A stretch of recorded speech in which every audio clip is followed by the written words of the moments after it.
puji syukur kehadirat Allah Subhanahu wa taala yang telah memberikan kita nikmat, baik itu nikmat ilmu, nikmat kesehatan dan nikmat iman.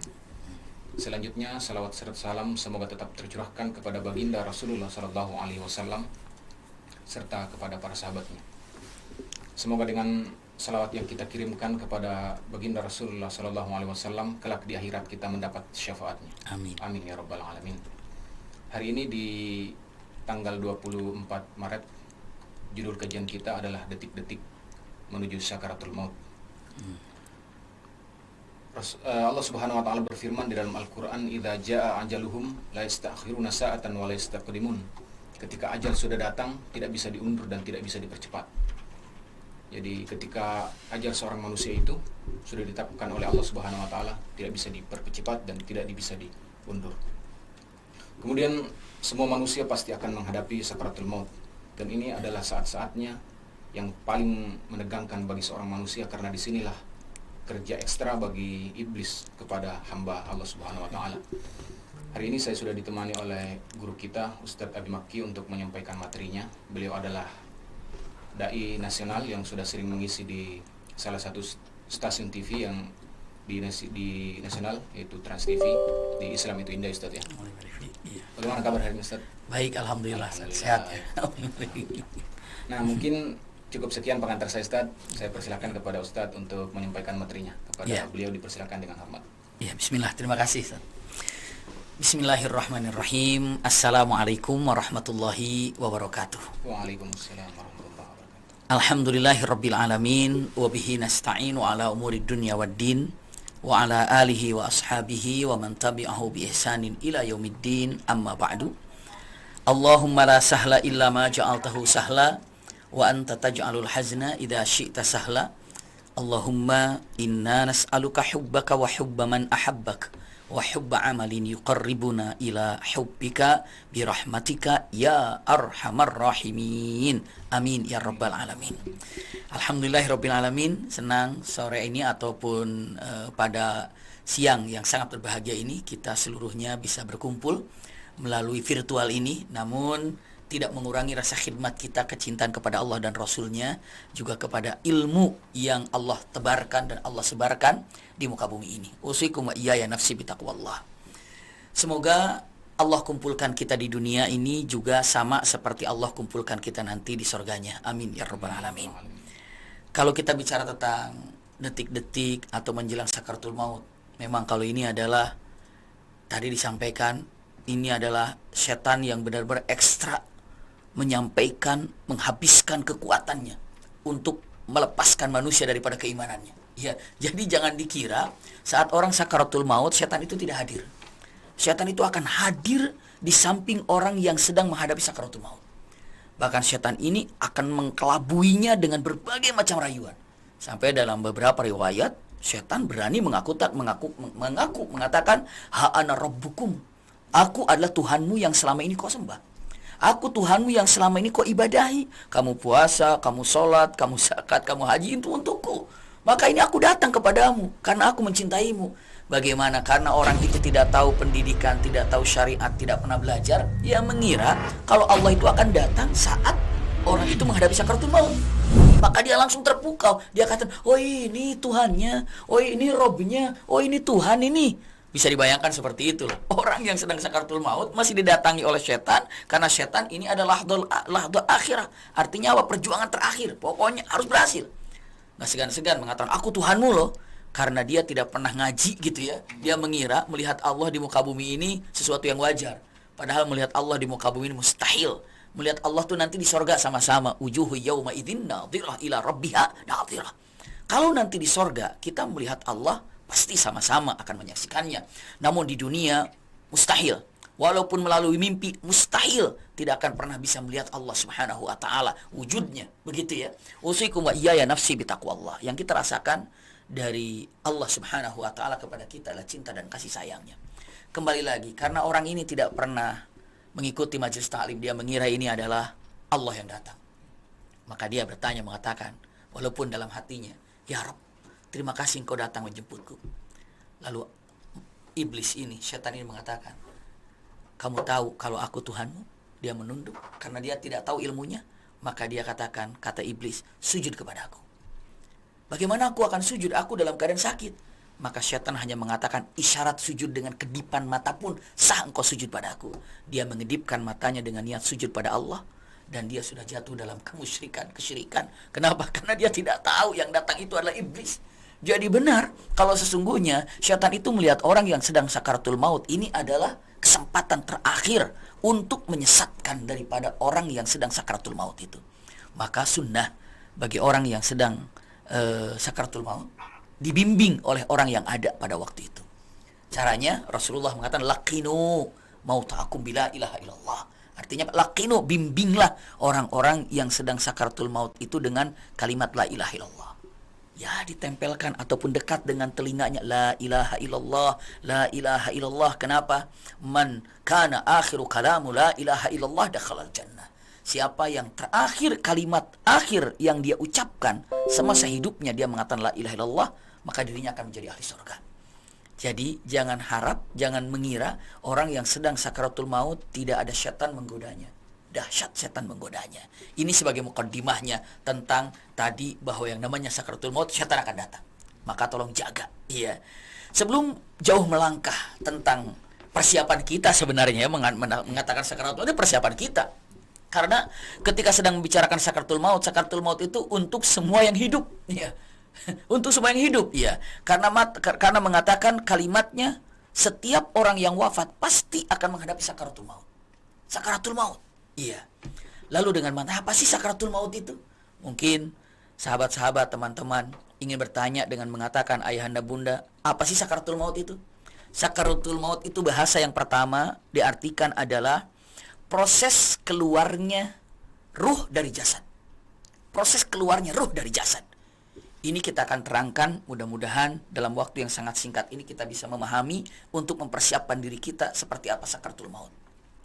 Proses keluarnya ruh dari jasad namanya sakaratul maut. Iya. Kenapa sih proses itu dikatakan sakarat? Sakarat, para ulama mengatakan sakra. Sakra itu kalimatnya la ya'lamuna ma yaqulun. Ingat dalam Al-Qur'anul Karim, wala taqrabus sholata wa antum sukara. Jangan engkau mendekati sholat kalau Anda dalam keadaan sukara. Sukara itu mabuk. Kenapa? Kalau mabuk itu nggak tahu apa yang diucapkan, nggak tahu apa yang dilakukan. Kenapa? Mabuk. Nah, sakarat ini bermakna dari kalimat sakra, saking syadidnya rasa sakit, dia tidak mengerti apa yang diucapkan. Dia tidak tahu apa yang sudah dilakukan, saking dahsyatnya. Kalau mabuk itu kan intinya mabuk itu adalah tidak sadar dengan apa yang dilakukan. Ya, kalau ini sakarat, ini seakan-akan mengatakan sakra ditambah sakra, ditambah sakra, ditambah sakra. Tapi yang menyebabkan dia ini tidak tahu apa yang diucapkan, tidak paham apa yang dilakukan, bukan karena mabuknya, tapi rasa sakitnya. Rasa sakitnya. Ya, rasa sakitnya jadi rasa sakit yang menimpa kepada dirinya sehingga dia tidak bisa mengontrol dirinya. Nggak usah jauh-jauh. Coba misalnya Ustaz, dipijit refleksi ya. Duduk, refleksi, tusuk kakinya. Sakit nggak kira-kira tuh? Begitu sakit wajahnya bisa dikontrol nggak gitu? Biar kelihatan ganteng terus gitu, nggak bisa. Aduh, ini kenapa? Itu dalam keadaan sakit, sakrah. Artinya apa?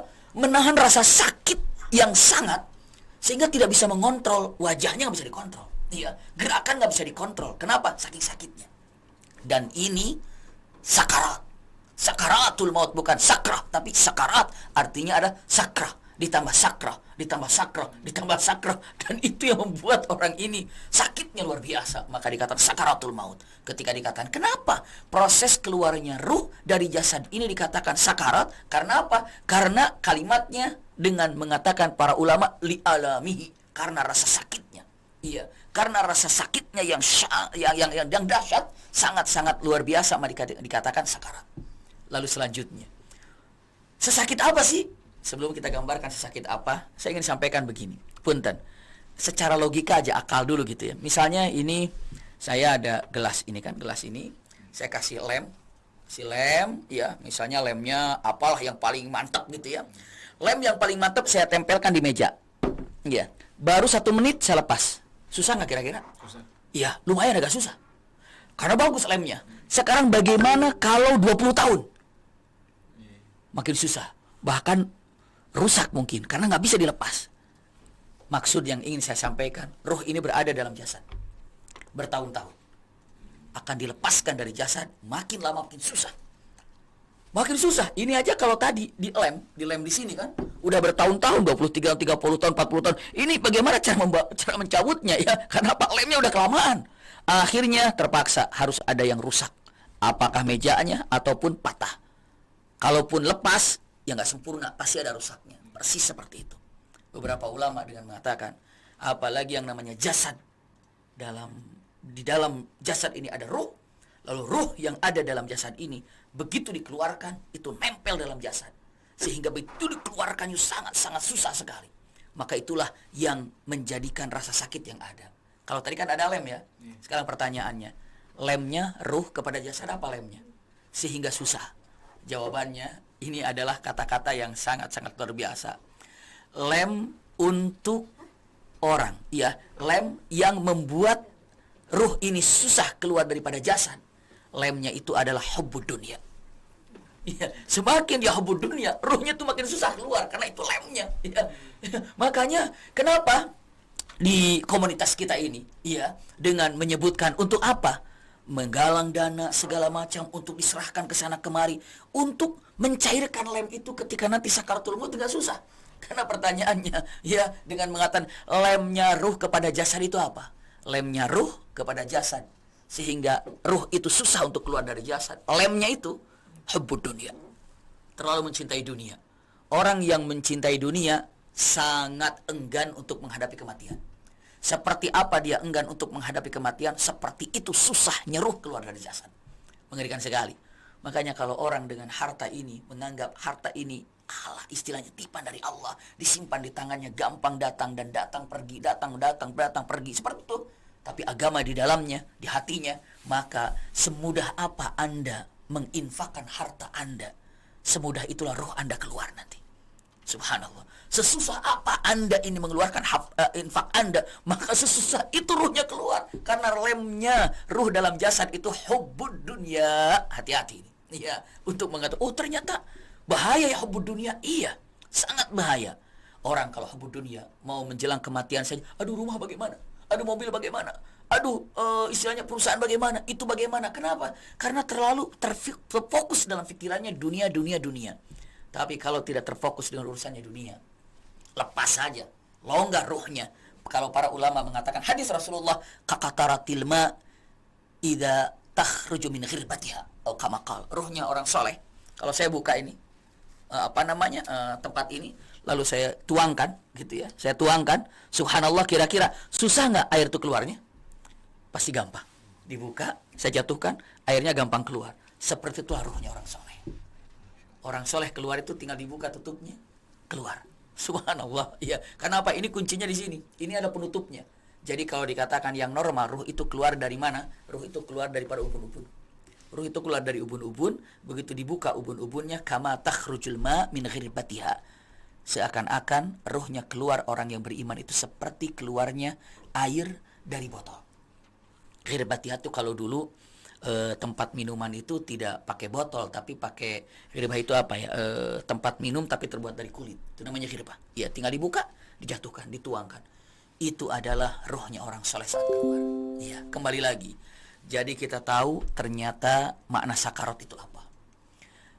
Dan Rasulullah mengatakan innalil maut la sakarat, dan sesungguhnya dalam kematian itu ada sakarat. Lepas kontrol Anda yang merasakannya. Saya, kita semuanya, apa yang harus dilakukan?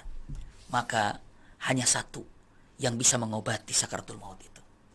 Sebelum saya sampaikan obat untuk sakaratul maut itu apa, obat untuk sakaratul maut itu apa, saya ingin sampaikan rasa sakitnya sakaratul maut. Subhanallah.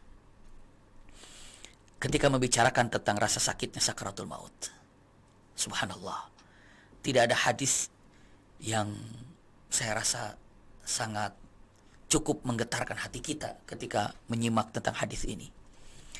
Disampaikan oleh putranya Amr bin As, ya, Abdullah ibn Amr ibn As. Kita mengambil daripada perkataan beliau.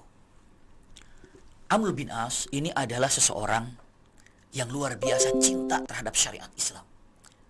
Amr bin As ini adalah seseorang setelah Islamnya tidak pernah dalam sehari kecuali melakukan dua hal.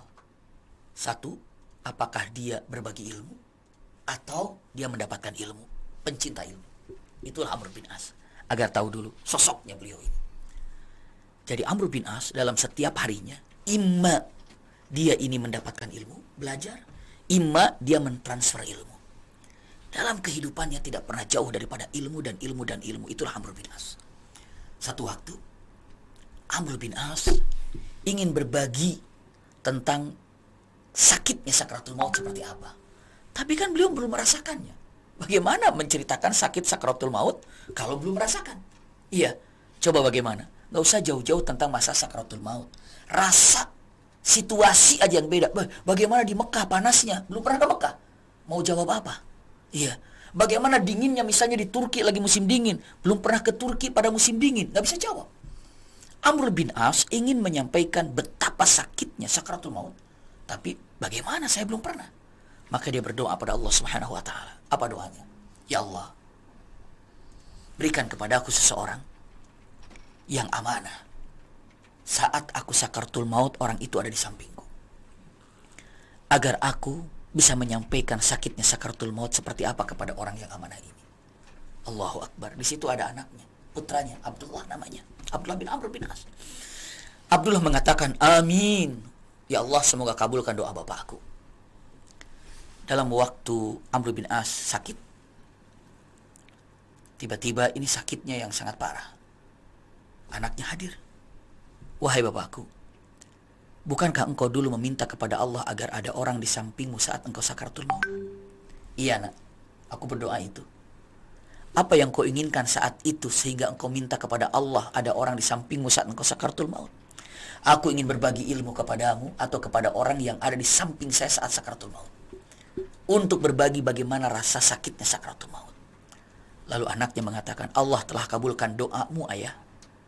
Aku akan selalu berada di sampingmu. Masya Allah. Abdullah bin Amr selalu duduk di samping Amr bin As dalam keadaan sakitnya Amr bin As. Sampai akhirnya tiba pada waktu sakaratul maut Amr bin As. Lihat. Amr bin As mengatakan kata-kata yang sangat luar biasa. Apa kata Amr bin As? Ya bunai. Ini rasa sakitnya sakaratul maut. Jangan dilupakan oleh semuanya. Sahabat-sahabat pencinta ilmu. Sahabat-sahabat pencinta Allah dan Rasulnya. Usikum wa iyaya nafsi bitaqwallah. Amr bin As mengatakan, ya bunai, wahai anakku, ka'anni atanaffasu min samil ibrah. Itu yang pertama. Hai anakku, seakan-akan aku bernafas dari lubang jarum. Bayangkan bagaimana bernafas lubang jarum. Sesaknya luar biasa. Maka kalau kita menyaksikan orang yang sedang sakaratul maut, nafasnya berat sekali. Seperti itu. Kenapa? Karena seperti bernafas di lubang jarum. Ya bunai, kata ayahnya, ka'anni atanaffasu min samil ibrah. Aku seakan-akan bernafas di lubang jarum. Ya Allah. Anaknya sudah mati. Astagfirullah. Seperti ini kaya. Ini Amr bin As sedang menghadapi sakaratul maut. Tapi orang ini, sahabat ini radhiyallahu an, ingin berbagi ilmu. Ingin berbagi ilmu. Iya, bagaimana sakitnya sakaratul maut? Lalu yang kedua, ya bunai, wahai anakku. Dengan terbata-bata Amr bin As mengatakan kata-kata berikutnya, berbagi kepada kita tentang sakitnya sakaratul maut. Ya bunai, wahai anakku. Lihat yang keduanya. Ka'anni uqa'ida 'alan nar. Aku seakan-akan didudukan di dalam bara api yang sangat panas. Didudukan di dalam bara api. Coba bayangkan, bagaimana didudukan di dalam bara api? Seakan-akan aku didudukan di dalam bara api yang sangat panas. Sudah menafas dari lubang jarum. Didudukan di dalam bara api. Apa yang bisa dibayangkan? Subhanallah. Abdullah bin Amr makin kaget saja. Ya Allah, seperti nafas dari lubang jarum. Duduk di dalam bara api yang sangat panas. Ditidurkan di dalam bara api yang sangat panas. Maka punten, orang yang sedang menghadapi sakaratul maut, tubuhnya buat dirinya terasa panas sekali. Terasa panas. Maka gelisah, tubuhnya itu gelisah karena panasan. Maka punten, khaffif anhu, berikan kemudahan kepadanya, dinginkan dia. Bagaimana cara mendinginkannya? Beri, basah saja bibirnya. Jangan dikasih minum, enggak nolong. Iya, jangan dikasih AC kiri kanan, enggak nolong, tetap panas. Yang paling baik orang yang sedang menghadapi sakaratul maut, ya, di samping dibimbing dengan mengatakan kalimat la ilaha illallah, ketika bibirnya kering cukup dibasahi dengan air. Bibirnya dibasahi dengan air, dan itu menolong, sangat menolong bagi orang sedang sakaratul maut. Itu adalah pertolongan yang luar biasa. Sementara sekarang ini ketika haus kita bisa minum seenaknya, ini bisa minum segala macamnya, tapi kelak ketika menghadapi sakaratul maut, minum saja nggak enak. Yang paling enak tuh hanya dibasahi bibir ini dengan air. Itu kalimatnya. Subhanallah. Yang pertama, seperti bernafas di lubang jarum. Rasakan. Bagaimana? Seperti didudukan di dalam bara api, panas. Sudah kaget yang namanya Abdullah mendengar kisah, cerita yang disampaikan oleh ayahnya, Amr bin As. Lalu Amr bin As mengatakan kata-kata yang ketiga. Ya Rab.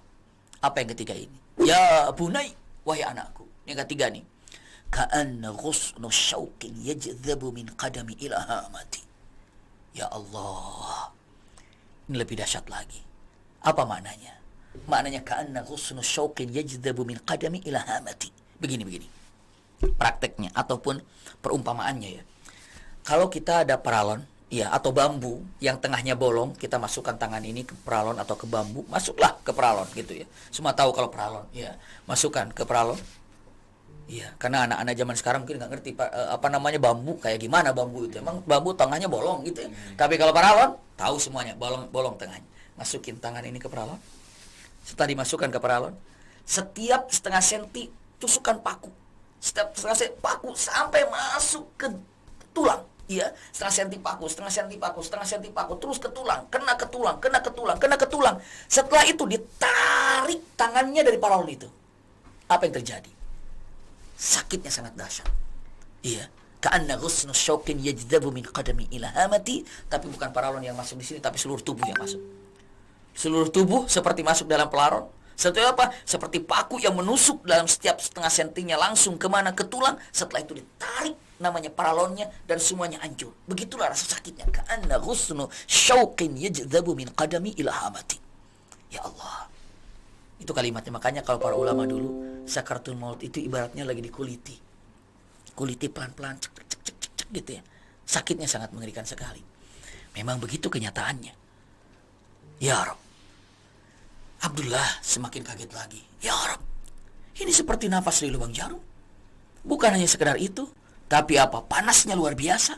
Dan bukan hanya sekedar panas, tapi apa yang ketiganya? Yang ketiganya diucapkan dengan sangat mengerikan. Ka'anna ghusnu syauqin yajzabu min qadami ila hamati. Yang tadi saya terjemahkan bebasnya. Lalu yang keempatnya. Ya bunai. Subhanallah. Sudah siap menunggu Abdullah bin Amr ini. Ya bunai. Ternyata Amr bin As mengatakan la ilaha illallah. La ilaha illallah. Seakan-akan dengan ucapannya, kata-katanya, ya bunai, hanyalah ilaha illallah saja yang dapat meredupkan rasa sakit ini. Jadi, terjawab sudah. Bagaimana caranya mengurangi daripada rasa sakit sakaratul maut ini? Ataupun istilah mengalihkan rasa sakit ini kepada yang lain? Jawabannya adalah kecintaan Anda kepada Allah. La ilaha illallah. Itu kalimatnya. Maka, jangan dianggap mudah orang bisa mengatakan dua kalimat syahadat ketika orang itu menghadapi sakaratul maut. Kalau bukan karena rahmat Allah dan bimbingan Allah. Itu dia. Jadi kalau ditanya, apa yang membuat orang ini bisa dalam keadaan tenang, itmi'nan ketika menghadapi sakaratul maut? Jawabannya adalah qaulu la ilaha illallah. Masalahnya, kita sanggup nggak mengatakan la ilaha illallah saat menghadapi sakaratul maut? Itu kan pertanyaannya. Saya sanggup nggak? Jawabannya kita dapatkan sekarang ini. Punten. Ketika ditanya apakah saya sanggup mengatakan dua kalimat syahadat ketika menghadapi sakaratul maut, jawabannya adalah ini dia. Punten.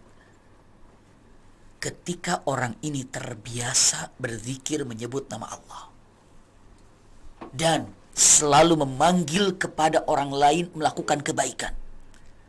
Kalimatnya, wa man ahsanu qawlan mimman da'a ila Allah. Subhanallah. Istilahnya apa? Apakah ada yang terbaik kata-kata yang diucapkan oleh seseorang kecuali kata-kata itu mengajak orang lain untuk berbuat baik? Subhanallah. Kata-kata yang terbaik adalah, kata-kata terbaik yang ada di muka bumi ini adalah kata-kata saat kata-kata itu keluar mengajak orang lain berbuat baik. Mengajak orang lain berbuat soleh. Mencegah orang lain dalam kemungkaran. Itu kata-kata baik. Orang selalu berzikir kepada Allah. Masya Allah. Dan orang selalu mengajak berbuat baik kepada orang lain. Selalu mencegah kepada kemungkaran. Allah mudahkan orang ini untuk mengucapkan kalimat yang indah. 2 kalimat syahadat ketika menjelang sakaratul maut. Jangan mimpi kalau orang zikir aja gak pernah. Zikir aja tidak pernah menyentuh hatinya. Lalu tiba-tiba bisa mengatakan 2 kalimat syahadat ketika wafatnya. Istilahnya apa? Ya, seperti apa dia ini kebiasaannya saat dalam keadaan sehat, dalam keadaan luang, sanggup menyebut nama Allah. Kalau dia sanggup menyebut nama Allah, Allah mudahkan dia dalam keadaan paling sulit. Udhkuruni adhkurukum. Ya kan? Kalimatnya. Sampai mengatakan kalimatnya. Bagaimana kalimatnya itu? Ada dalam hadis Rasulullah sallallahu alaihi wasallam, kalimatnya yadhkuruka fi syiddah. Itu kalimatnya. Iya. Kalaulah Anda mengingat Allah dalam keadaan rakha itu dalam keadaan santai, dalam keadaan luang, dalam keadaan senang, maka yadhkuruka fi syiddah. Allah akan mengingatmu, berarti menolongmu saat engkau dalam kesulitan. Subhanallah. Dengan mengatakan udhkurullaha fir rakha yadhkuruka fi syiddah. Ingat nama Allah dalam keadaan waktu luangmu, maka Allah akan menolongmu, mengingatmu saat engkau dalam keadaan kesulitan. Dan tidak ada kesulitan yang paling dahsyat kecuali sedang menghadapi sakaratul maut. Maka bagi orang yang selalu menyebut nama Allah dalam keadaan rakha, dalam keadaan waktu luang, siap-siap Allah akan menolongnya dalam waktu kesulitan sakaratul maut. Yang kedua, siap-siap orang yang selalu mengajak kebaikan, menahan kemungkaran dengan lisannya, Allah akan mudahkan dia untuk menyebutkan 2 kalimat syahadat ketika menghadapi kematian. Berarti lawannya, orang yang selalu menyebut sesuatu yang tidak disukai oleh Allah. Na'udzubillah. Ataupun orang ini kata-katanya selalu mengatakan kata-kata yang dimurkai oleh Allah. Contohnya apa? Ghibah. Siap kalimat ini untuk diungkapkan. Orang ghibah, orang yang selalu berghibah, selalu namimah, selalu mengorek-ngorek aib orang lain, selalu mengadu domba orang, lisannya kotor karena selalu ghibah. Bagaimana mungkin dia akan mengatakan 2 kalimat syahadat ketika menghadapi sakaratul maut? Pertanyaannya, apakah saya bisa mengatakan 2 kalimat syahadat ketika menghadapi sakaratul maut? Silahkan. Anda jawab sendiri. Kenapa? Sudah tahu Anda jawabannya.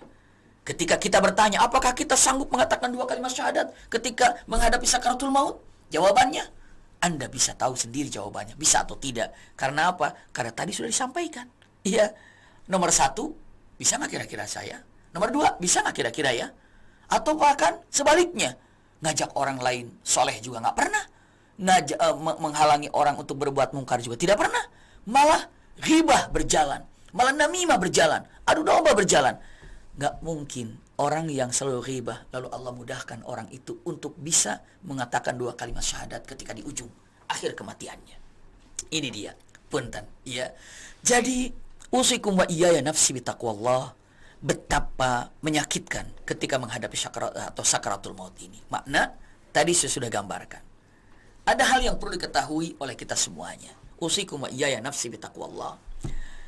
Sakaratul maut bagi orang beriman, bagi kita semuanya, itu adalah pahala terakhir buat kita saat kita hidup. Ulangi lagi ya, saya sampaikan ini. Sakaratul maut ini, sakaratul maut ini bagi orang yang mukmin, sakaratul maut ini bagi orang yang beriman adalah pahala terakhir yang didapatkan saat dia hidup. Maksudnya pahala terakhir apa? Bukankah setiap rasa sakit yang dideritanya itu penghapus dosa? Ya kan? Dalam hadis Rasulullah SAW, hatta yashuku syaukatan yushakuha. Iya. Kalaulah Anda tergores dengan duri, lalu berdarah tangan ini, lalu Anda ikhlas, jangankan nggak sampai berdarah, cuma tergores, iya, nggak keluar darah, cuma tergores, tapi Anda ikhlas dengan goresan tangan ini karena duri, entah berapa dosa yang diampuni oleh Allah Subhanahu wa taala. Itu rasa sakit yang ada. Apalagi kalau dirinya sakit bertahun-tahun, entah berapa dosa yang diangkat oleh Allah Subhanahu wa taala. Dan akhir daripada sakit itu adalah sakaratul maut. Dan sakaratul maut ini adalah pahala terakhir yang didapatkan oleh orang itu di akhir hayatnya. Subhanallah. Semakin dia merasakan rasa sakit yang didapatkannya, semakin banyak dosa yang diampuni oleh Allah Subhanahu wa taala. Maka ada seseorang daripada sahabat dengan doanya unik.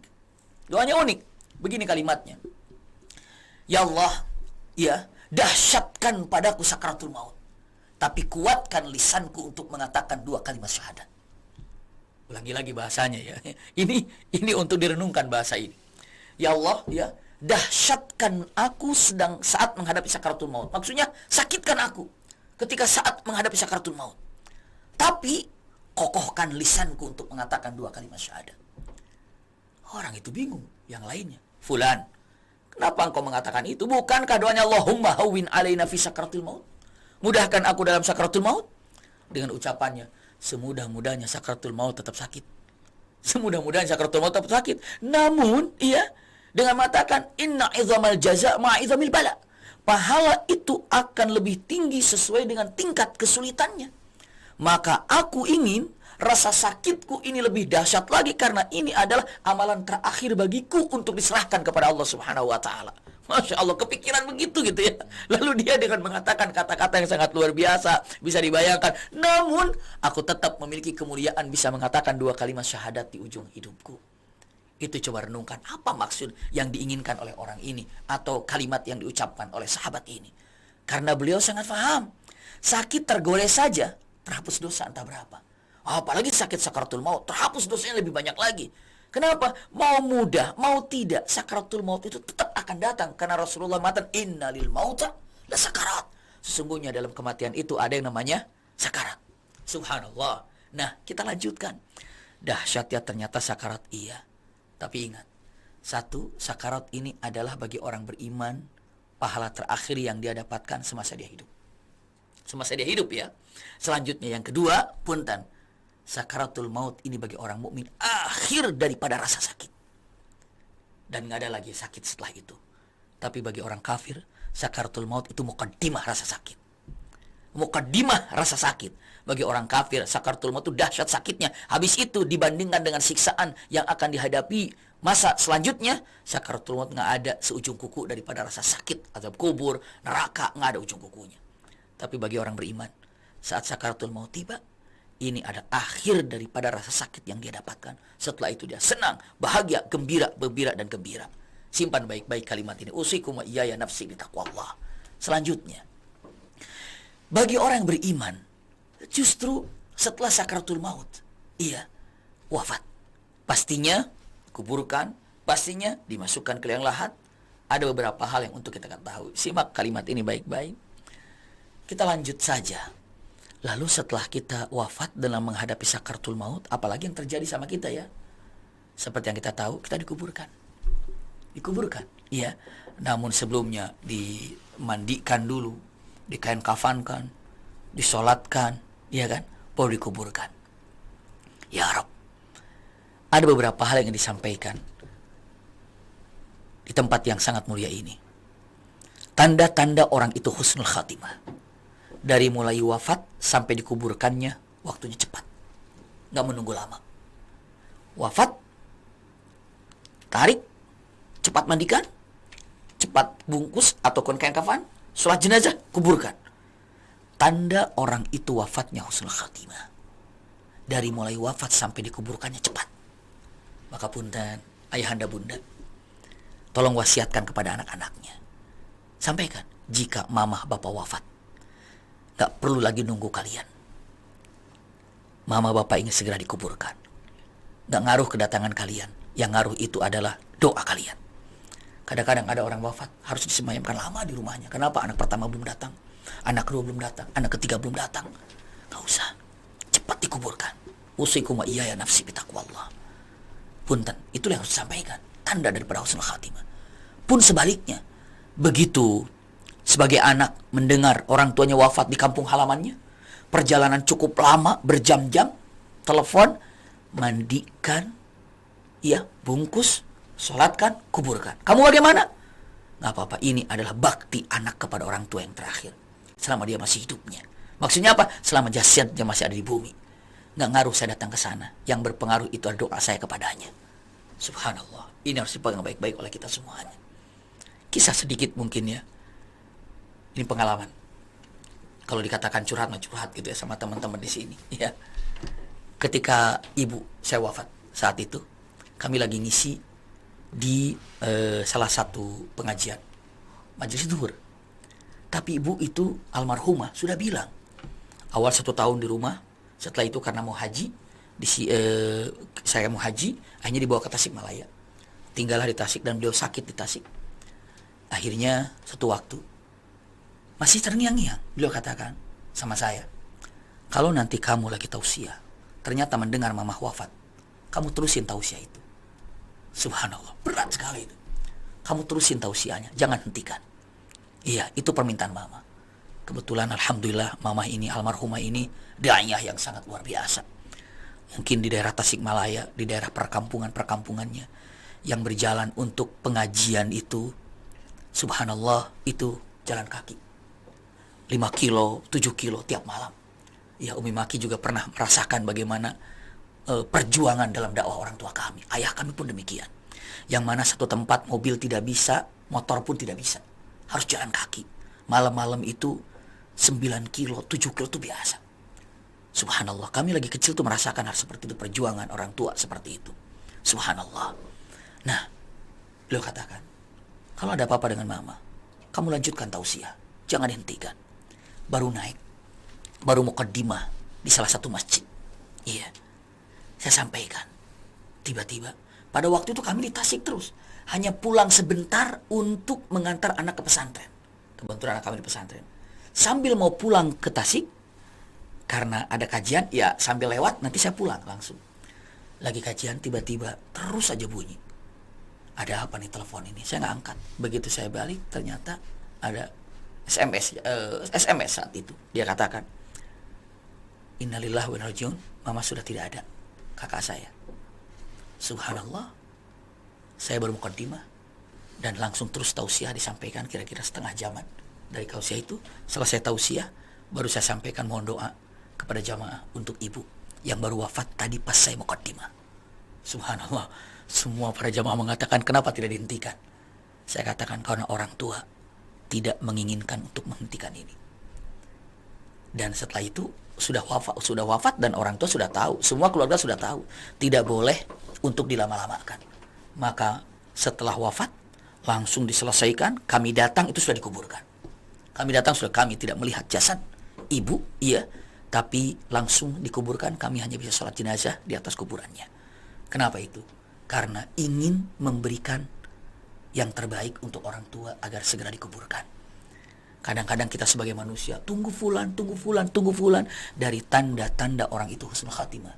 Dari sejak wafat sampai dikuburkannya cepat. Maka wahai orang tua, gak perlu nunggu anak-anak apabila anak-anak Anda jauh.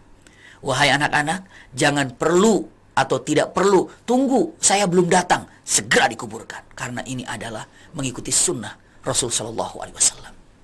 Ini dia. Saya lanjutkan ini punten. Ya Rabb, orang begitu keluar rohnya dari sini, keluar gitu kan. Sakaratul maut tadi, rasa sakitnya bagaimana? Ya Allah. Ruh yang keluar ini, begitu keluar, ada malaikat yang langsung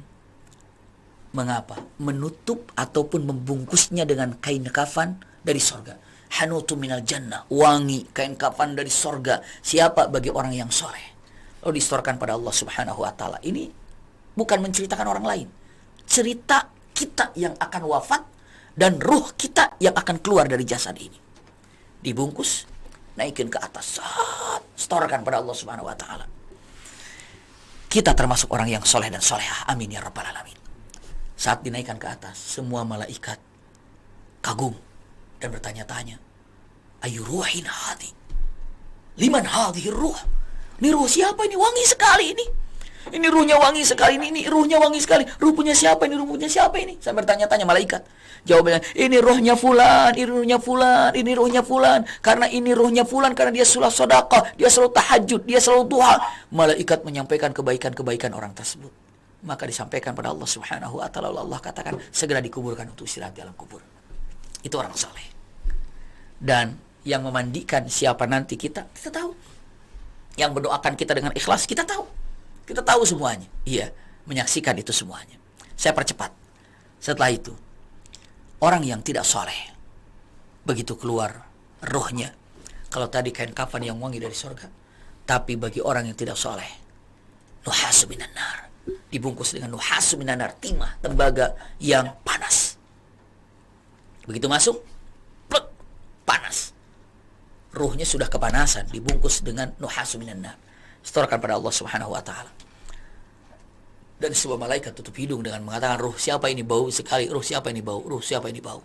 Dia kata, ini ruhnya fulan karena dia selalu berdusta. Dia ruhnya fulan karena tidak pernah bayar zakat. Dia ruhnya fulan karena tidak pernah sholat. Dia ruhnya fulan karena tidak saum Ramadan.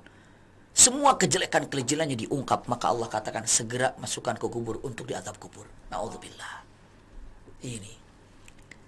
Ini adalah perjalanan kita, bukan menceritakan perjalanan orang lain.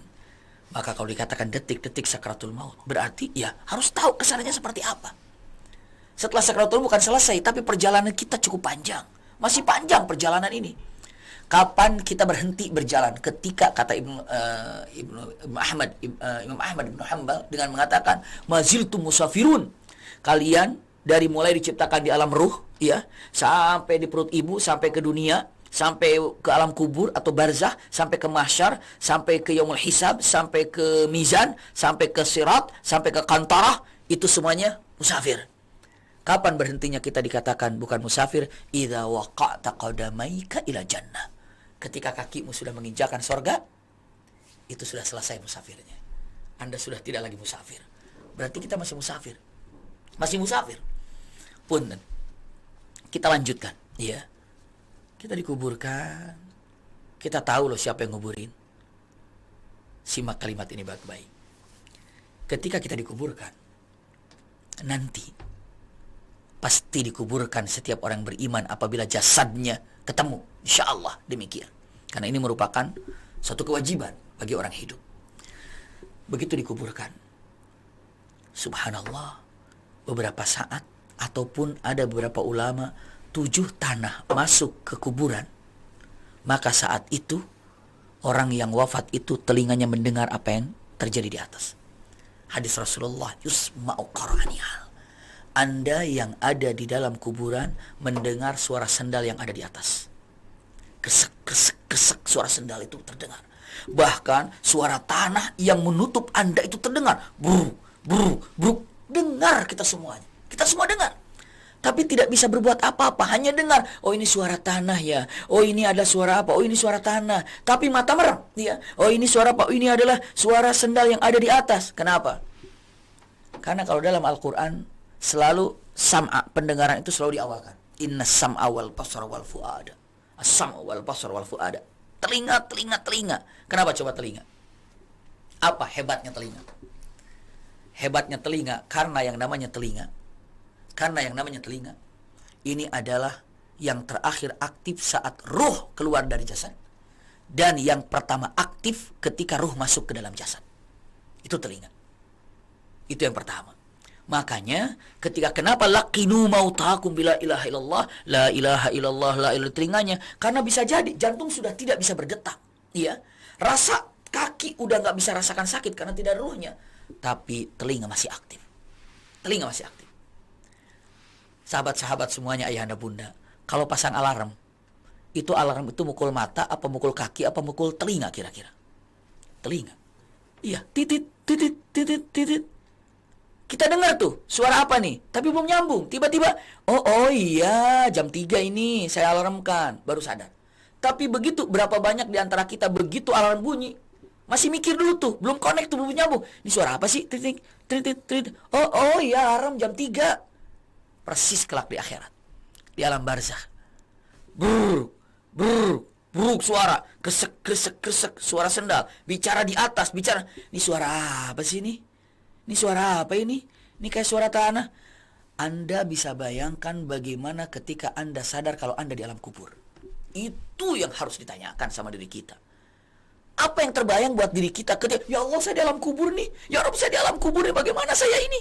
Wah, itu kira-kira bagaimana? Dan Anda bisa membayangkan bagaimana hari pertama Anda tidur di alam kubur itu. Bagaimana hari pertama Anda berada di lubuk kuburan itu. Dan Anda mendengar semuanya. Hatta tusma'u qarani'al. Ini hadis Rasulullah SAW. Anda mendengar suara yang ada di atas. Anda mendengar apa yang di atas. Tapi Anda tidak bisa menjawab, tidak bisa melakukan apa-apa. Simpan kalimat ini baik-baik, jangan dilupakan. Usikum wa iyaya nafsi bitaqwallah. Anda mendengar apa yang di atas? Iya. Anda mendengar apa yang dibicarakan? Iya. Bisa jawab? Tidak. Anda sekarang baru sadar. Kita baru sadar. Ya Rabb, ternyata saya di alam barzakh ini. Ternyata saya di alam kubur ini. Ya Allah. Ini yang sangat mengerikan. Simpan kalimat ini, jangan dilupakan. Tidak lama, datanglah siapa? Munkar Nakir. Semua sudah tahu tugas Munkar Nakir itu bertanya, man rabbuka, man nabiyuka, dan selanjutnya. Ada yang mengatakan, berapa pertanyaan sih? 3? Enggak, 5. Ribut aja pertanyaannya 3, 5, terserah. Mau ada yang berpendapat hanya 3 pertanyaan, silahkan. Mau yang berpendapat 5 pertanyaan, silahkan. Kita mah yang penting bisa jawab. Ya udah kalau gitu saya hafalin. Nggak bisa. Nggak bisa dipersiapkan sekarang ini. Nanti tergantung amalan-amalan yang kita lakukan. Tapi nggak apa-apa. Sebelum kita buka tanya jawab, saya akan sampaikan dulu kepada sahabat-sahabat, ayahanda bunda, ikhwah akhwat fillah. Kalau tadi ketika sakaratul maut kita bisa jawab, bisa mengatakan la ilaha illallah nggak ya? Itu jawabannya tadi. Sekarang pertanyaan kedua, kira-kira saya bisa nggak ya menjawab pertanyaan Munkar Nakir? Itu pertanyaannya. Saya bisa nggak ya jawab pertanyaan Munkar Nakir? Ketika nanti Munkar Nakir bertanya, man rabbuka, man nabiyuka, ma kitabuka, ma imamuka, ma ikhwanuka, iya, ma dinuka, segala macam lah pertanyaannya. Punten-punten, kita bisa jawab nggak ya? Pertanyaan itu sekarang bisa kita jawab dengan keputusan kita bisa jawab atau tidak bisa jawab. Gambarannya tadi kan. Lihat, simak baik-baik. Sebelum saya menjawab apakah kita bisa menjawab pertanyaan Munkar Nakir atau tidak, tolong jawab dulu pertanyaan ini. Apa bedanya orang yang tidur dengan orang yang sudah wafat? Apa bedanya? Kalau apa bedanya berarti ada persamaannya. Iya. Kalau persamaannya orang tidur dengan orang yang wafat, diomongin juga nggak nyambung. Orang tidur dengan orang yang wafat, dicerita pun, cerita sedih pun nggak nangis. Orang tidur, orang wafat. Iya. Dikasih cerita yang semangat pun nggak ikut semangat. Iya. Kenapa? Orang tidur dengan orang wafat ada persamaannya. Iya, ada persamaannya. Tapi, punten, ada perbedaannya. Perbedaannya apa? Kalau persamaan, orang tidur, bangun lagi nggak? Bangun. Orang wafat, bangun lagi nggak? Bangun. Bedanya apa? Orang tidur dibangunkan di dunia. Orang wafat dibangunkan di akhirat. Itu bedanya. Al-Quran mengatakan, Allahu yatawaffal anfusa hina mautiha, wallati lam tamut fi manamiha, fayumsikul lati qada alaihal maut, wa yursilul ukhra ila ajalim musamma. Inna fi dzalika la ayatil liqaumin yatafakkarun. Saya percepat singkat bahasanya. Orang yang tidur sama orang yang wafat, ruhnya digenggam oleh Allah Subhanahu wa taala. Sama-sama digenggam. Namun orang yang masih hidup, Allah wa yursilul ukhra ila ajali musamma. Allah kembalikan ruhnya, dia bangun sampai tiba ajalnya. Tapi orang yang wafat, Allah pegang ruhnya sampai dikembalikan oleh Allah di mana? Di alam barzakh. Jadi sama-sama apa? Sama-sama bangun. Sama-sama bangun. Hanya bangunnya beda. Satu di dunia, satu di akhirat. Itu kan perbedaannya kan? Nah, ini baru mulai kerucut nih.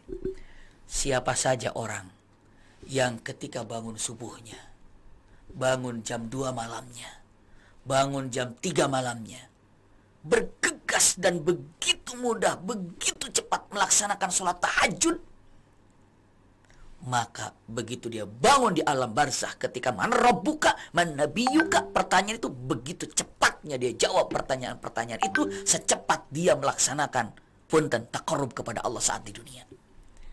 Sekarang punten tinggal tanya, saat kita bangun jam 2, jam 3 atau sebelum subuh, apa kabar dengan tahajud kita? Apa kabar dengan qiyamul lail kita? Apakah begitu jam 2, masih jam 2, tutup lagi. Jam 3, masih jam 3. Usikum wa iyaya nafsi bitaqwallah, masih jam 3, tidur lagi.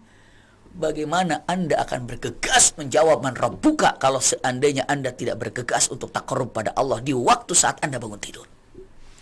Tapi Anda, waduh jam 2 tahajud, aduh jam 3 nih sholat, aduh setengah 4 nih sholat. Bergegas untuk menerima daripada jalan-jalan taqarrub kepada Allah. Maka secepat apa Anda untuk melakukan taqarrub kepada Allah, secepat itulah Anda akan menjawab daripada berbagai macam pertanyaan disampaikan oleh munkar dan nakir. Subhanallah, ini dia ya. Maka usikum wa iyaya nafsi bitaqwallah. Setelah itu masih banyak perjalanannya. Di barzakh mahsyar itu seperti apa? Lalu di mizan pembagian kitab itu bagaimana? Kenapa? Karena kitab itu akan dibagikan nanti di mana posisinya. Punten, kita harus tahu karena apa? Ya kalau kita saja mau umroh ada manasiknya. Manasik umroh nanti di Madinah begini, di Mekah begini, agar nggak gelap-gelap banget gitu. Ya, masa nanti kita ke akhirat gelap banget ini di mana sih? Minimal kalau sudah pernah ngaji kan, oh ini alam mahsyar pernah ngaji saya. Oh ini barzakh, oh ini mizan, oh ini hisab, oh ini sirat, oh ini qantarah. Minimal kita harus tahu perjalanan kita seperti apa. Perjalanan kita akan datang tuh bagaimana? Karena apa? Karena perjalanan ini bukan karangan manusia, tapi memang Allah yang menyampaikan beginilah tentang kejadian kelak di akhirat. Maka kalimatnya apa? Innal ladzina yakhshawna rabbahum bil ghaibi. Iya, subhanallah, yang takut kepada Allah terhadap sesuatu yang gaib yang akan datang. Innal ladzina yakhshawna rabbahum bil ghaibi lahum maghfiratu wa ajrun kabir. Itu kalimatnya. Siapa di antara kalian yang takut terhadap Allah dalam menghadapi sesuatu yang gaib? Apa? Kematian. Saat ini masih gaib buat kita. Tapi nampak, ya. Mahsyar, gaib. Kubur, gaib. Tapi akan terjadi. Takutlah dalam hal ini. Maka apabila takut berarti mempersiapkan. Kalau sudah mempersiapkan, bahagia. Takut di dunia, tidak akan pernah takut lagi di akhirat. Tapi kalau seandainya di dunia nggak pernah takut, siap-siap ketakutan kelak di akhirat. Mungkin singkat terhadap yang namanya sakaratul maut itu, detik-detik sakaratul maut itu, singkatnya demikian. Allah barik fiik. Wallahu a'lam bishawab. Ya, demikianlah tausiah singkat dari guru kita Ustaz Adi Hamid Mufti. Allah barik fiik. Mudah-mudahan apa yang disampaikan dapat menjadi pelajaran bagi kita semua dan mengingatkan kita tentang detik-detik sakaratul maut yang begitu menegangkan. Makanya diajarkan doa tadi, Allahumma hawwin 'alaina fi sakaratul maut. Ya Allah, berilah kami keringanan dalam menghadapi sakaratul maut. Namun sebelum kita memasuki sesi tanya jawab, kita akan iklan dulu, Ustaz. Silakan. Untuk teman-teman yang masih bergabung, silahkan di subscribe dulu channel YouTube-nya semangatbantu.com dan di follow akun Instagram-nya semangatinfak.club. Jangan kemana-mana setelah pesan-pesan berikut ini.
masih bergabung, jangan lupa di subscribe channel YouTube-nya semangatbantu.com dan di follow akun Instagram-nya semangatinfak.club.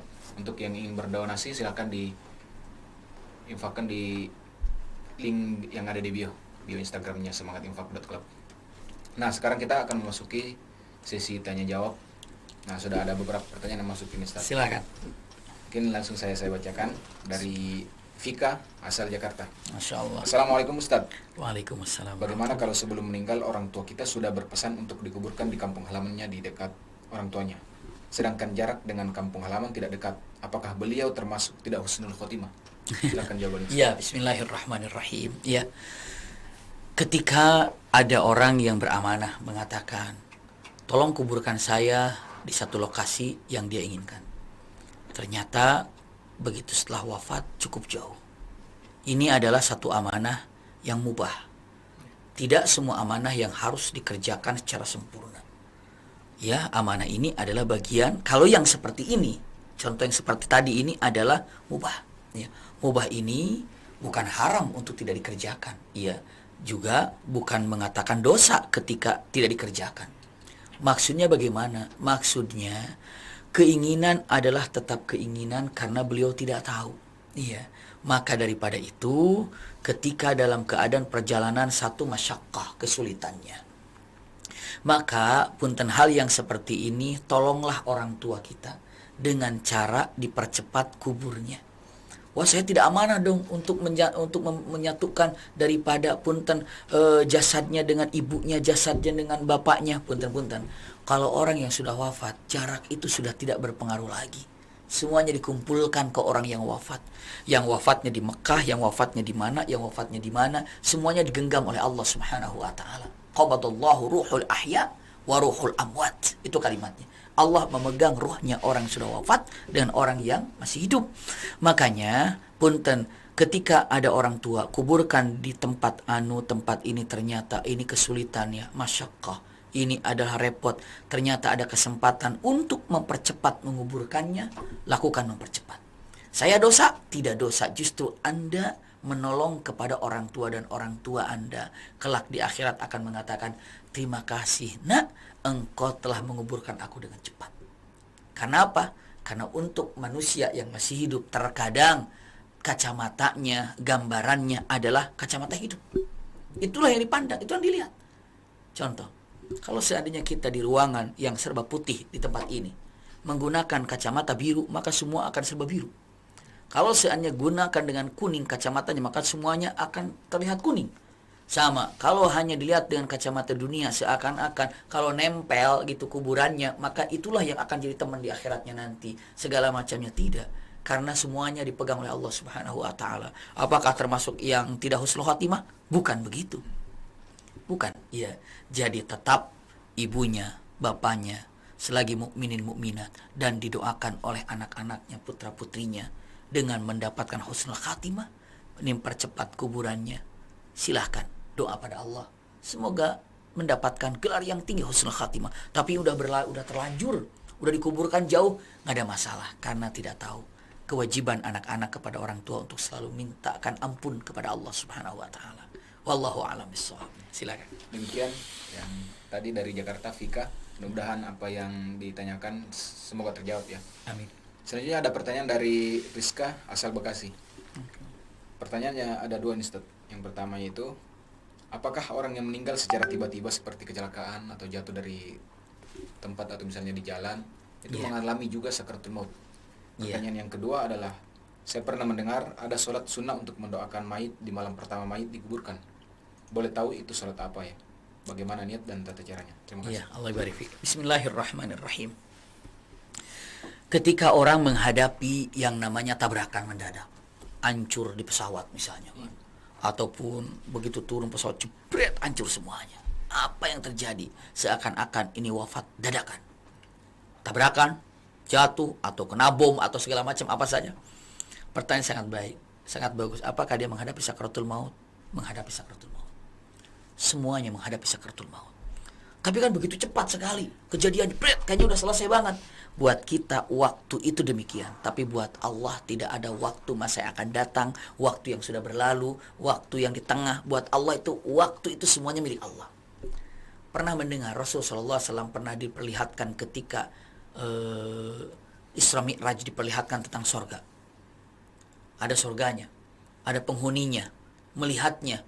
Lalu orang mengatakan, bertanya, loh kan belum ada sorganya, kan belum disiapin, orang yang dihisab aja belum, kok Rasulullah sudah melihat sorga, Rasulullah sudah melihat neraka. Kehendak Allah, buat Allah waktu itu tidak ada yang akan datang, yang berlalu dan sekarang. Emang kita, kalau kita hidup ini selalu berada di tengah, terhimpit dengan waktu yang akan datang dan waktu yang sudah berlalu. Buat Allah waktu itu tidak demikian, maka kehendak Allah apa saja yang bisa dilakukan. Buat kita begitu cepat kejadiannya. Tapi buat orang yang menghadapi sakaratul maut, tetap aja merasakan hal-hal seperti sakaratul maut. Jadi beda yang terjadi antara zahir dengan batin yang sesungguhnya. Antara ruh dan jasad itu beda. Ya, maka dalam Al-Qur'anul Karim, fakashafna anka ghita'aka fabasarukal yawma hadid. Ghita itu penutup. Fakashafna anka ghita'ak. Saat menghadapi sakaratul maut, Allah cabut ghita, penutup yang ada di sini. Fabasarukal yawma hadid. Maka saat itu Anda bisa menatap dengan sesuatu yang tidak biasa Anda lihat. Fabasarukal yawma hadid. Seperti itu. Jadi pandangan saat itu ketika sakaratul maut bukan lagi pandangan yang Anda lihat dengan mata lahir bisa ngelihat ini. Kalau seandainya kita di sini sedang sakaratul maut, ya. Kita sekarang di sini sedang sakaratul maut. Yang dilihat tembok ini, tapi kita pun bisa melihat apa yang di belakang tembok. Kalau sekarang ada seorang, karena fakashafna anka ghita'ak, semua tembus pandang. Kita ngelihat atap yang ada di atas. Tapi kalau kita sedang sakaratul maut, maka kita akan melihat apa yang berada di balik atap tadi. Pandangannya dengan mengatakan fakashafna anka ghita'aka fabasarukal yawma hadid. Hadid itu tajam sekali. Pandangannya tembus, itu kalimatnya. Maka tetap menghadapi sakaratul maut apapun yang terjadi. Wallahu a'lam. Tadi pertanyaan keduanya apa? Dengan menyebutkan apa tadi? Ada sholat sunnah iya. di malam pertama. Bagaimana? Apakah ada sholat sunnah untuk mendoakan orang yang wafat di malam pertama? Wallahu a'lam. Mungkin saya kurang membaca, saya tidak tahu dalam masalah ini ada sholat khusus seperti ini. Iya, untuk melupakan atau untuk mendoakan. Karena gini, ada juga sholat untuk melupakan agar tidak terlalu sedih. Itu pun tidak ada dalil yang menyampaikan seperti itu. Sampai dikatakan, saya tanya, sholat apa itu? Katanya sholat unsi. Itu pun tidak pernah kami dapatkan tata cara yang dilakukan oleh Rasulullah SAW. Kalau mengatakan sholat untuk mendoakan orang yang sudah meninggal di waktu pertamanya, kalau sholat itu dikhususkan yang pernah diajarkan Rasulullah demikian, wallahu a'lam. Iya, namun yang ada yang syar'i yang pernah Rasulullah katakan, begitu sudah dikuburkan, Rasulullah katakan, ud'u li akhikum fa innahu yus'al. Artinya adalah doakan saudaramu yang sekarang ini, karena saat ini saudaramu sedang akan ditanya. Maka karena ud'u, doalah, maka doa itu maknanya juga adalah sholat. Karena sholat itu doa, maka mungkin ada yang mengartikan sholatlah. Padahal memang maknanya juga adalah doalah. Maka punten ala qaulil arjah, yang zahir, yang jelas di hadapan kami, ya, itu adalah mendoakan maknanya kepada orang yang sudah wafat, terutama di awal-awal saat wafat, saat dikuburkan maksud saya. Karena apa? Karena di situ malaikat siap untuk bertanya tentang beberapa pertanyaan. Maka kalau mengatakan, aduh saya ingin mendoakan fulan, saya ingin sholat dulu kepada Allah, silakan. Iya, karena ini adalah baik. Karena apa? Karena dengan kalimatnya wasta'inu bis-sabri was-salat. Kita mendoakan pada seseorang yang sudah wafat, diawali dengan sholat dulu, silakan. Namun kalau ada dikhususkan satu sholat untuk mendoakan orang yang sudah wafat dan dikhususkan di malam pertama, wallahu alam, saya rasa ini adalah merupakan sesuatu yang belum pernah saya lihat hadis yang menunjukkan untuk seperti itu. Wallahu a'lam bishawab. Allah barik fiik. Terima kasih atas jawabannya, Ustaz. Iya, selanjutnya ada dari Depok atas nama Rizka Indah Stuti. Bagaimana tata cara seorang anak mendoakan dan bersedekah atas nama orang tua yang sudah meninggal supaya pahalanya dapat tersampaikan kepada almarhum atau almarhum?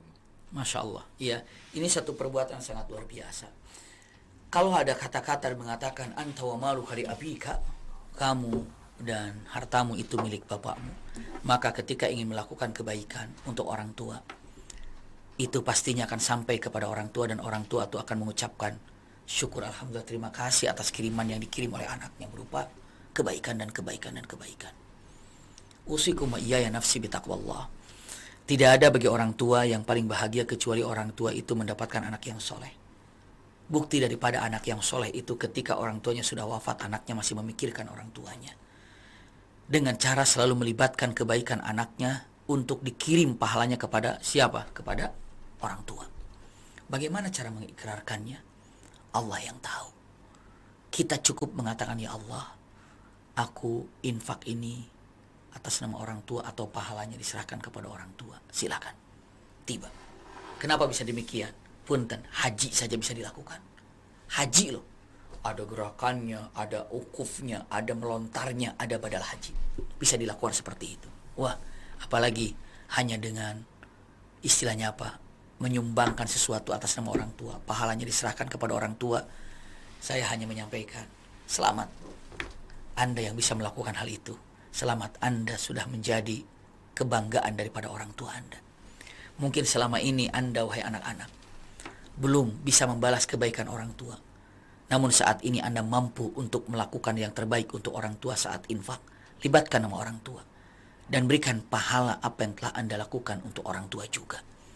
Karena ini adalah kemuliaan ataupun salah satu daripada birrul walidain yang bisa Anda lakukan sebagai anak terhadap orang tua. Infak saja. Katakan, ini atas nama orang tua saya. Minta pada Allah, ya Allah, aku hadiahkan untuk orang tuaku berupa infak atas nama orang tuaku. Silakan. Allah Maha tahu dan pahalanya akan disampaikan oleh Allah Subhanahu wa taala kepada kedua orang tua yang sudah wafat atau sudah tidak ada. Wallahu a'lam bishawab. Terima kasih atas Allah jawaban. barik fiik. Selanjutnya ada pertanyaan dari Atik asal Surabaya. Pertanyaannya begini, Ustaz. Jika kita menikah lebih dari satu kali karena perceraian akibat kematian, Iya. jodoh kita nanti di surga pada pasangan yang mana? Yang pertama atau yang terakhir? Bagaimana dengan perceraian hidup? Iya. Silakan jawabannya, Ustaz. Kalau yang wafat karena meninggal, maunya yang mana ya ini ya? Ya, usikum wa iyaya nafsi bitaqwallah ya. Saya akan sampaikan, kalau sudah perceraian dalam keadaan masih hidup, ya sudah, tidak ada lagi apa? Tidak ada lagi yang namanya hubungan, sudah selesai. Paling kalau ada terkaitan dengan anak, yaitu tetap itu adalah anaknya fulan atau anaknya fulana. Tidak bisa dilepaskan daripada darah atau nasab tadi. Iya. Seperti itu. Misalnya A perempuan, B itu wanita. Cerai. Akhirnya ya A itu menikah karena cerai ini, B-nya laki-lakinya ini cerai. Akhirnya A ini nikah dengan C. Iya. Lalu akhirnya nanti C ini ya istilahnya meninggal pula. Iya, meninggal. Nah, ketika nanti di akhirat perempuan ini tidak menikah lagi. Dengan siapa dia akan bersatu kelak di akhirat? Tidak ragu lagi dia dengan C. Karena A itu sudah terputus waktu di dunia juga, atau dengan B itu sudah terputus. Dengan C terputusnya karena wafat. Maka bisa bersatu seperti itu. Itu ketika disandingkan dengan orang antara yang cerai hidup dan yang cerai wafat. Gitu ya. Nah sekarang A nikah dengan B, B ini cerai karena cerai wafat, B-nya wafat. A akhirnya nikah dengan C. A kan nikah dengan B, B ini laki-lakinya, ya. Lalu B-nya wafat. Akhirnya A nikah dengan C, dengan laki-laki, ya. Misalnya C itu wafat lagi misalnya. Iya. Akhirnya A itu nikah dengan D. Oh, udah 3 tuh kan suaminya kan. Yang B wafat, yang C juga wafat, yang D subhanallah sekarang menikah dengan yang D. Rupa-rupanya D itu wafat juga misalnya. Iya. Kalau diterusin kepanjangan, wafat lagi, nikah lagi, wafat lagi, nikah. Tapi ujungnya sekarang, iya. Karena ini dikatakan wafatnya cerainya karena cerai wafat ya, cerai wafat. Terus nanti di akhirat dengan siapa perempuan ini kelak? Jawaban ala qaul jumhur, para ulama mengatakan ada 2 pendapat. Yang pertama, di antara B, C, D, mana yang paling soleh, itulah yang akan mendapatkan istri tadi. Kalau ternyata yang paling solehnya itu ada D, maka A itu akan bersama D. Ya. Kalau yang lebih solehnya itu adalah C, maka A itu akan bersama C. Kalau yang lebih soleh di antara 3 ini B, berarti A itu akan bersama B. Subhanallah. Itulah pendapat yang pertama. Bayangin ya, A nikah dengan B, B wafat. Nikah dengan C, C wafat. Akhirnya A nikah dengan D, wafat. Begitu di akhirat yang paling soleh B, kata si B tuh kan balik lagi ke saya katanya ujungnya. Ya kenapa? Karena B yang paling solehnya ya. Bisa jadi demikian ya. Mana yang paling soleh itulah yang akan didapatkannya. Ini harus dipegang oleh kita. Iya. Ini pendapat pertama. Pendapat kedua dengan mengatakan kalimatnya yang paling akhir dengan siapa dia berurusan rumah tangga maka itulah suaminya. Wallahu a'lam. Ini pendapat yang ke berapa? Ini pendapat yang kedua ya. Mana yang terakhir? Itulah yang akan menjadi suaminya. Wallahu a'lam. Iya, silakan. Mungkin ini pertanyaan terakhir, Ustaz. Ya, silakan. Atas nama Sofiana dari Jakarta. Hayyakumullah. Assalamualaikum, Ustaz. Waalaikumsalam. Mohon nasihatnya agar bisa menghilangkan atau paling tidak mengurangi rasa takut berlebihan terhadap kematian. Iya. Bismillahirrahmanirrahim. Man ahabba liqa Allah ahabballahu liqa'ahu.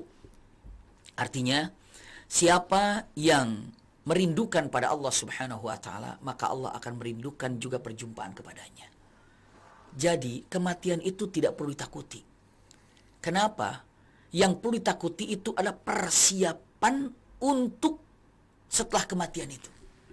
Karena Anda takut, Anda tidak takut, kematian itu akan tetap datang. Sampai dikatakan walau kuntum fi burujim musyannadah, ya. Kalimatnya, walaupun Anda ini kalaupun Anda ini berada di tower yang apa namanya? Iya, benteng yang kokoh, di tower yang kokoh. Ini ada benteng, di benteng. Tetap aja kematian itu akan datang. Subhanallah. Aina ma yudrikumul maut. Iya. Subhanallah. Aina ma takunu yudrikumul maut. Iya. Dimanapun Anda berada, kematian itu akan datang. Tetap aja. Tetap akan tiba. Maka apa yang harus dilakukan oleh diri kita? Satu, kematian itu pasti akan datang kemanapun Anda berlari. Jadi tidak perlu ditakuti. Yang kedua, yang perlu ditakuti sebenarnya bukan kematiannya, tapi apa? Setelah kematian itu apa? Setelah kematian itu apa? Iya, setelah kematian apa ya? Saya setelah kematian apa? Maka dengan mengatakan, ketika kita mempelajari ilmu syariat, lebih dekat dengan Allah, taqarrub dengan Allah Subhanahu wa taala, apa yang akan didapatkan? Yang akan didapatkan kerinduan pada Allah Subhanahu wa taala.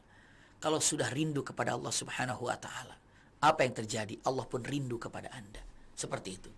Jadi dengan mengatakan bagaimana cara untuk menakuti yang atau yang menghilangkan takut yang berlebihan dalam menghadapi sakaratul maut ini, jawabannya adalah punten, tenangkan hati dengan cara belajar syariat, terutama rutinkan dengan membaca Al-Qur'an. Kalau sudah dirutinkan membaca Quran, ketenangan itu akan datang dan semakin rindu kepada Allah Subhanahu wa taala. Ketika semakin rindu kepada Allah, Allah pun akan merindukan, dan kalau sudah dirindukan Allah, hati ini akan tenang dan punten, kematian ini dijauhi atau tidak dijauhi tetap akan datang kepada diri kita. Wallahu a'lam bishawab. Allah barik fiik. Terima kasih Ustaz atas jawabannya. Dan untuk pertanyaan-pertanyaan yang belum dijawab mungkin di lain kesempatan akan dijawab oleh Ustaz. Insyaallah. Mungkin sedikit closing Ustaz, kesimpulan sebelum kita menutup acara ini. Bismillahirrahmanirrahim. Kalau kalimatnya dalam bahasa syariat yang ada, ada yang namanya mati atau ada yang namanya kematian, tapi bagi seorang beriman lebih baik katakan wafat. Wafat itu artinya sempurna. Dari kata-kata wafa. Wafa itu artinya adalah janji. Wafat, beberapa ulama mengartikan wafat artinya Allah sempurna menunaikan janjinya. Jadi seorang beriman telah wafat. Makanya kalau pengarang-pengarang kitab Al-Mutawaffa, tanggal sekian Al-Mutawaffa, tidak ada Al-Mamat, nggak ada Al-Mamat. Dibilang Al-Mutawaffa. Kenapa? Yang telah tertunaikan janjinya. Kenapa? Janji pertama, Allah telah menunaikan janjinya kepada seseorang ini saat di perut ibunya, kapan dilahirkan dan kapan akan diambil nyawanya. Itu sudah ditakdirkan. Maka ketika fulan telah wafat, berarti Allah telah sempurna menunaikan janjinya. Dengan cara apa? Selesai di dunia. Janji Allah itu. Berarti kematian ini adalah janji Allah yang Allah akan tunaikan kepada kita saat plek terjadi, maka kita katakan wafat. Ini yang pertama. Makna wafat yang kedua adalah sempurna maknanya, tapi sempurna kita mendapatkan kebahagiaan. Kenapa orang mukmin dikatakan wafat? Karena orang mukmin itu dikatakan wafat karena sempurna dia telah mendapatkan kebahagiaan. Karena kematian bagi orang beriman yang soleh itu kebahagiaan. Nikmat artinya. Di awal tadi saya sampaikan, ini sebagai penutupnya, kematian ini atau tidur ini sebagian dari kematian. Tidur ini akhul maut, saudara dari kematian. Tidur ini sebagian dari kematian. Punten, sebagai penutupnya. Simpan baik-baik. Saya tanya, kalau tidur nyenyak, enak apa enggak? Kalau tidur nyenyak, enak. Ada halilintar nyenyak, ada air bocor nyenyak. Saking enaknya tidur, nyenyak, enak. Sekarang saya tanya, mau lebih enak lagi tidurnya?